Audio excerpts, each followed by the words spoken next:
జాతిని తాకట్టు పెట్టి పదవులు తెచ్చుకునే నాయకులు కాదు, జాతి కోసం పదవులను తృణప్రాయంగా వదులుకునే నిజాయితీ గల నాయకులు మనకు కావాలి అని డాక్టర్ బిఆర్ అంబేద్కర్ కోరుకునే వారని తెలుగు శక్తి అధ్యక్షుడు బివి రామ్ అన్నారు.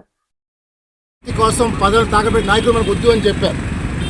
మరి ఈ రకంగా చూస్తే 1956లో లాల్ బహదూర్ శాస్త్రి గారు రైల్వే మంత్రిగా ఉన్నప్పుడు ఒక రైల్వే యాక్సిడెంట్ అవుతే వెంటనే నైతిక బాధ్యత వహిస్తూ ఆయన రాజీనామా చేశారు. అలాంటి నాయకులు ఈరోజు మనకు కరువయ్యారు. కేవలం దాచుకుందాం, దోచుకుందాం, దండుకుందాం, పెంచుకుందాం, పోకలాడదాం అనే లక్ష్యంతో పనిచేస్తారు తప్ప జాతి కోసం పనిచేసే నాయకులు ఎవరో మనం చేస్తున్నారు. ఒక ఎన్టీఆర్ ఒకళ్ళే ఉన్నారు తప్ప ఇంకో మనం చేస్తున్నారు. మరి ఈరోజు మేము దీని పెద్ద ముఖ్య ఉద్దేశం ఏదైతే డిఎస్సి ఎగ్జామ్ స్కామ్ అంటున్నారో తెలుగు శక్తి దీన్ని పూర్తిగా ఏకాభవిస్తాం మనం చేస్తున్నాం. ఎందుకంటే 3,36,000 మంది ఎగ్జామ్ హాజరయ్యారు, రాశారు. ఈ మొత్తం పోస్టులు 16,547 పోస్టులు ఉన్నాయి. మరి 15,440 పోస్టులు ఇచ్చారు.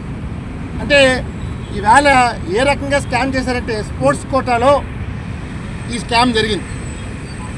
అంటే మన నాయకులు ఎంత లాలుచి అంటే ఈ డిఎస్సి ఎగ్జామ్ 2018లో జరిగింది, మళ్ళీ 25 రోజు జరిగింది. అంటే 7 సంవత్సరాలు వ్యవధి పట్టింది జరగటానికి. మరి ఇంత గ్యాప్ లేట్ అయినా సరే నిస్వార్థంగా యువత కోసం చేద్దాం, నిరుద్యోగ యువత కోసం చేద్దామని లక్ష్యం లేకుండా డబ్బే లక్ష్యం తప్ప ఇంకో ఆశయం లేకుండా చేశారు. నిజంగా ఎవరైతే నెంబర్ 1 వచ్చారో ఆ నెంబర్ 1 మనం చూసాం, హోల్డ్ చేసి పెట్టారు. ఏమంటున్నారు, అతను కంప్యూటర్ ఆపరేటర్ అవుట్ సోర్సింగ్ అంటున్నారు. అంటే దీన్ని బట్టి ఏమవుతుంది, స్కామ్ జరిగిందని స్పష్టంగా అర్థమవుతుంది. ఆయన ఎందుకు హోల్డ్ చేశారు అడుగుతున్నారు. అంటే దీన్ని బట్టి పేపర్ కూడా లీక్ అయిందని ఎటువంటి సందేహం లేదు. కానీ మేము ముఖ్యంగా చేయబోయే ఆరోపణ ఏంటంటే స్పోర్ట్స్ కోటాలో ఈ ఫ్రాడ్ విప్లవం జరిగింది. దీనిపైన నేను ఒకటే కోరుతున్నాను, రాష్ట్ర మానవ వనరుల శాఖ మంత్రి మరియు ఐటీ శాఖ మంత్రి అయిన నారా లోకేష్ గారు నిజంగా నైతిక విలువలతో తక్షణం మీరు రాజీనామా చేసేసి ఎంక్వైరీ కోరుకోను.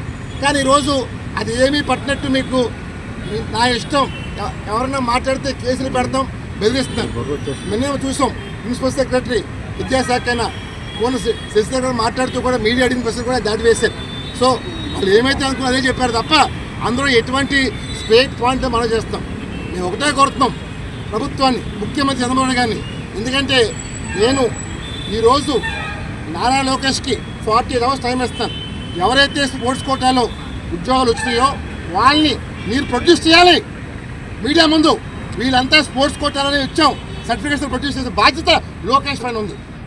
48 అవర్స్ అంటే ఇవాళ మండే, బుధవారం 11 ప్రొడ్యూస్ చేయాలి. మీరు చేయని పక్షంలో స్కామ్ జరిగిందని లోకేష్ ఒప్పుకుంటారు, అవుతుంది మనం చేస్తారు. వెంటనే ముఖ్యమంత్రి చంద్రబాబు గారు తక్షణం సిబిఐ ఎంక్వైరీ ఆదేశించి ఆయన సహచర మంత్రి అయిన నారా లోకేష్ని బర్తరఫ్ చేయని డిమాండ్ చేస్తాం. ఎందుకంటే ఇది ప్రజాప్రభుత్వం అని భావించాలనుకుంటే నిజంగా చంద్రబాబు నాయుడు గారికి మేము ప్రజల కోసం పనిచేస్తామని మీ లక్ష్యం ఉంటే మీ సహచర మంత్రి అయిన నారా లోకేష్ని వెంటనే బర్తరఫ్ చేయని డిమాండ్ చేస్తారు. 48 అవర్స్లో లోకేష్ గారు స్పోర్ట్స్ కోటాలో వచ్చిన ఎవరైతే ఉద్యోగాలు వచ్చినాయో వాళ్ళందరినీ ప్రొడ్యూస్ చేసి నేను నిజాయితీగా ఇచ్చాను మీరు చెప్పగలరా అని చెప్పి తెలుగు ప్రశ్నిస్తుంది. అండ్ ముఖ్యంగా దీని వెనక మాకు అనుమానం ఉంది. ఎవరైతే 2019-20 దాకా ఒక వ్యక్తి ఎక్కడో అర్థం కావట్లేదు, ఈ రోజు ఆ వ్యక్తి ముఖ్యమంత్రి చంద్రబాబు నాయుడు గారికి మరియు మన నారా లోకేష్కి చాలా దగ్గరగా ఉన్నారు.